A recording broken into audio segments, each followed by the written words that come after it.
abimiz? Heh. Neredeyiz? Yavşak. Biz bu... Evet. Menteşe pey. Menteşe pey. İki ekmek Ben bir yumurta. anlatacağım sen. Başlıyorum. Datça'nın yağmurları be. Ay arkadaş. İstihare yatıyormuş insanlar. Sen düz Türkçe konuşamıyorsun. Sen kim? İstihareler kim ya? Uykuya yatıp de. Bu çay ben konuşamıyorum ki. Biz bu hafta neredeyiz? Hızırşah. Hızırşah'ın çok sevdiğim bir hikayesi var. Size hızlıca anlatayım. Hızırşah'ın kurucusu Sivas'ta bir savaşı galibiyeti tercih etmeyip bu taraflara taşınmayı tercih ederek gelen bir kişi kuruyor Datça'yı. Datça'yı mı Hızırşah mıydı? Benim tarih bilgim %90'a atmasyon, %10'u muallak. O yüzden siz bunları araştırın. Ben alta düzgün bir şey yazarım. Konunun Sivas'la hiç alakası yok. Sivas benimle alaka. Ama Sivaslıları seviyoruz. En sevdiğim Sivaslı da yanımda ama yeter artık. Bak her yer Ama Sivaslı, öyle. Anlatacağım. Sivas değil. Camide yaptırmışız, anlatacağım. Kiliseymiş de neyse. Bunlar hep detay. Şimdi yanımızda Datça Belediyesi arkeoloğu Okan Bey var. Kültür evimizin de sorumlusu. Hoş bulduk, teşekkür ederiz. Bize anlatır mısınız burayı? Tabii ki de burası bir Rum Ortodoks Kilisesi. Yaklaşık tahminen 130 yaşında. Şu anda kültür ev olarak kullanılıyor. Genelde müzikaller, kitap imza günleri, resim sergileri oluyor. İsterseniz yavaş yavaş içeri geçelim. Buyurun. Evet, biz de takvimde görüyoruz böyle çok güzel etkinlikler oluyor. Bize katılmak henüz nasip olmadı ama inşallah. Kısmet olur inşallah. En kutsal yere girişi bu batıdan doğuya doğru gideceğiz. Kutsal alanı olduğu için. Burada bir restorasyon yapılmış değil mi? Evet, onarımlar oldu. Küçük onarımlar görmesi lazım. En kutsal yeri buradır. Doğuya bakar kiliselerin yönü. Sebebi Kudüs kutsal kent olduğu için. Erken dönem Müslümanlıkta da yön doğu. Lakin göçle güneye olmuş. Bu adamlar göç etmediği için Hristiyanlar hep yön Kudüs. O yüzden kutsal alanları doğuda. Buraya Bema deniyor. Burası din adamlarının olduğu alan paravanla ayrılıyor. Sadece duvarda montaj izleri kalmış. Bakın bir sağda bir de solda var. Evet.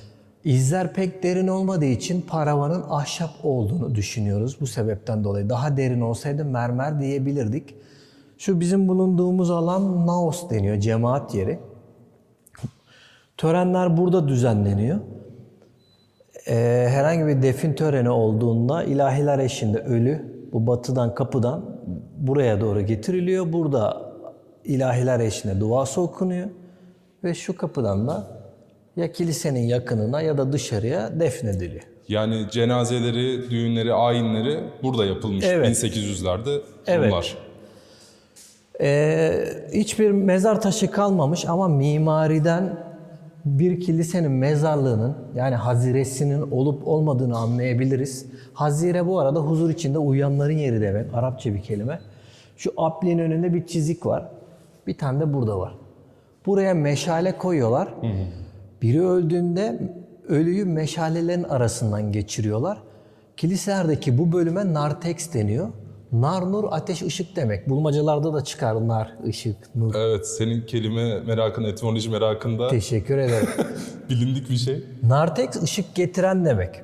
O ışık onlarda İsa peygamber. Çünkü anne karnına ışık hüzmesi şeklinde giriyor Hristiyanlık inancında. O yüzden duvar resimlerinde, freskolarda uluların başında ışık sembolü oluyor.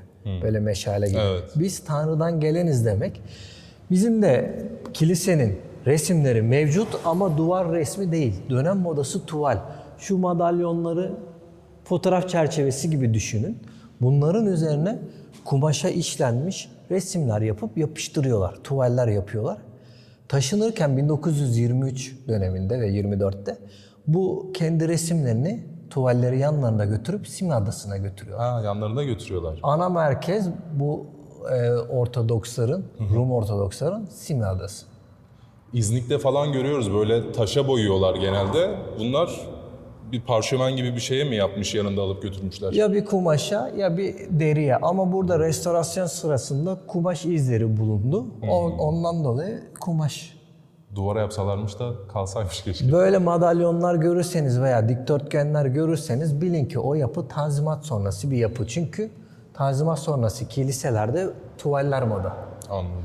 Bize sadece şunlar kalmış. Şu gördüğünüz işlemeler. Çin işlemeleri gibi. Evet, aynı kültür paylaşılıyor Anadolu'da. Bunun bir anlamı var. Önce renginden başlayayım. Renginin mavi oluşu kilisenin ismiyle bağlantılı. Bu kilisenin ismi Taksi Arhon. Onların inancına göre Taksi Arhon bölük komutanı demek kelime anlamı. O Hristiyanlıkta meleklerin başkomutanı Mikail. Ve Mikail'i simgeliyor mavi renk. Sebebi İslam'da ve Hristiyanlıkta Mikail doğa olaylarının hakimi. Hem havanın hem suyun. Su ve havada mavi renk olduğu için dikkat ettiyseniz girişte dış kapıda da kemer mavi şeklindeydi. Evet. İçerideki motifler de mavi. Mikail'i simgeliyor. Bazı yerlerde Mikail'in ismi Taksi Aris diye de geçer. Ayvalık Cunda Adası'nda bir kilise var. Onun ismi Taksi Aris'tir. Ağız farkı. Taksi Arhon'la Taksi Aris aynı kelime. Mikail'e atfedilmiş Mikail'e yani. atfedilmiş. Buranın yapımı. Evet. Bu camdaki ismin... Onlar diziden kaldı. İçimizden biri dizisi burada oynadı. Öyle Onlar mi? yapıştırıcı, yapışkan. Orijinal değil. Yakışmış ama. Burası restore edilmeden önce ahırdı. Camları bile yoktu. Kapatmışlar camları hayvanlar üşümesin diye. Restore edildikten sonra cam kısımları açıldı. Köylüler tarafından mı ahır olarak Tabii kullanılmış? atıl olduğu için. Ha. Bir de devletlerde karşılıklılık esası oluyor. Bazıları şeyi soruyor ya neden kültür evi olarak kullanıyorsunuz, kilise olarak kullanmıyorsunuz diye. Kanunlarda karşılıklılık esası var devletler yasasında. O şöyle diyor. Sen bir tane yaparsan ben de bir tane yaparım. Yunanistan'da belki bir cami var. Anladım. Ama Türkiye'de bir sürü kilise var. Sebebi bu. Bize insan hakları veren Avrupa ne yazık ki o konuda sınıfta Maalesef kalıyor. akıl veriyorlar ama biz o konuda Daha üstünüz. elimiz bol. Evet. Teşekkür ederiz. Ağzınıza sağlık. Rica ederim ayağınıza sağlık.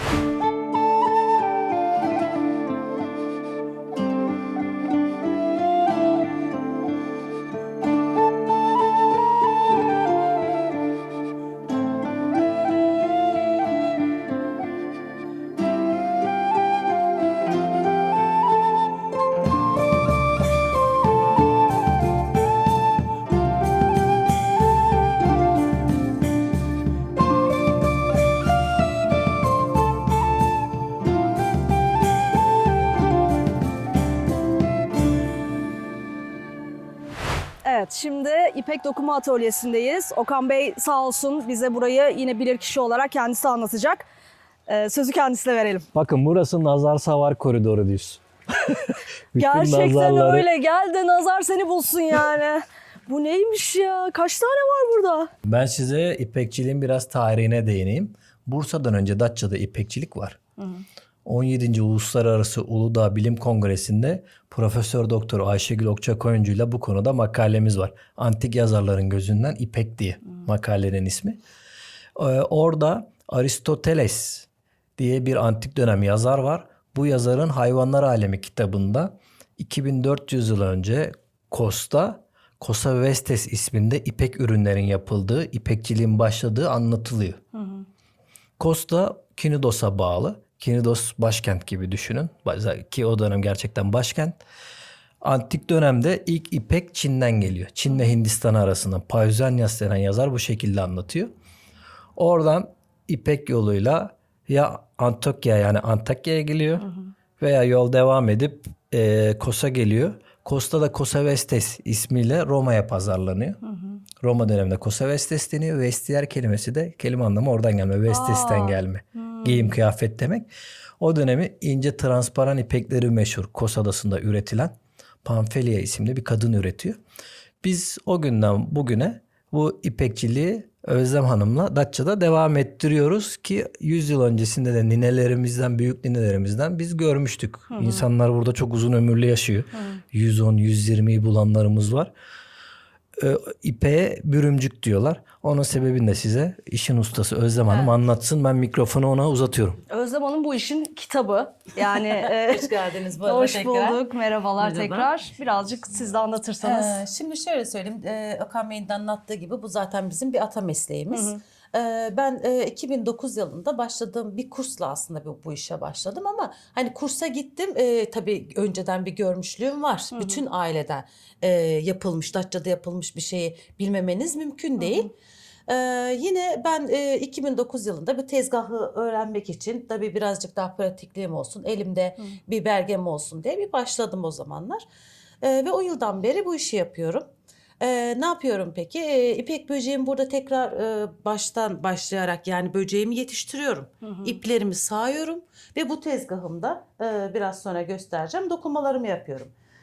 Dokumalar tezgahtan çıktıktan sonra ham haliyle dışarıda onu da gösterebilirim. Büküm yapıyoruz. Bükümlerini büküp kazanlarda büyük kazanlarda beyaz sabunla en az 7 saat kaynattıktan sonra serdiğimiz kumaşları tekrar alıp öyle diyeyim yine doğal boyalarla boyuyoruz. Bu doğal boyalar ne oluyor? Karadut, nar kabukları, ceviz kabukları, gelincik çiçekleri gibi daha çok bahar aylarında boyama yapmayı tercih ediyorum.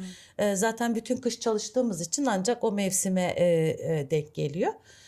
Şimdi boyama işleminden sonra gene böcek işlemine tekrar başa döneceğiz. Her yıl olduğu gibi.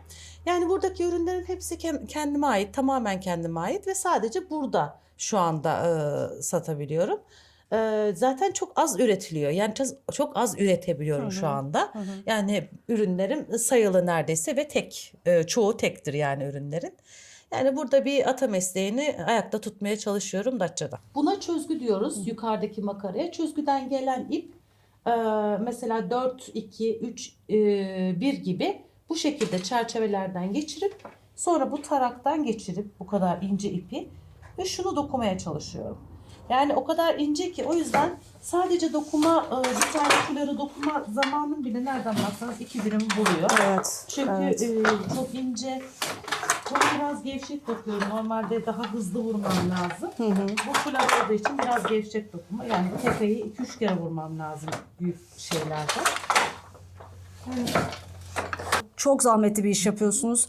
Emeğinize sağlık yani. Sağ olun. Burası da Hızlışah Camii. Osmanlı döneminde Menteşe Beyliği zamanında yapılmış. Hala cami olarak kullanılıyor zaten. Çok fazla insanın da ibadetini gerçekleştirdiği kalabalık bir cami. İçini gezemeyebiliriz muhtemelen. İnsanlar var rahatsız etmemek için. Ama şöyle kısaca bahçesini gösterelim.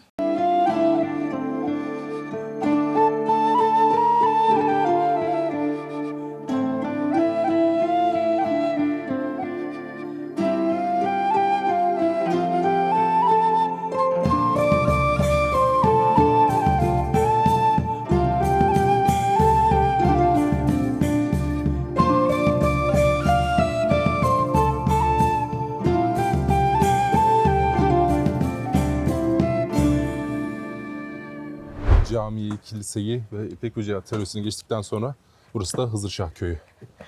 Burası artık yaşam alanı zaten. Gezebileceğiniz yerleri gösterdik. Burası da çok güzel evler var, çok güzel sokaklar var. Onları görmek isterseniz gezebileceğiniz alan da burası.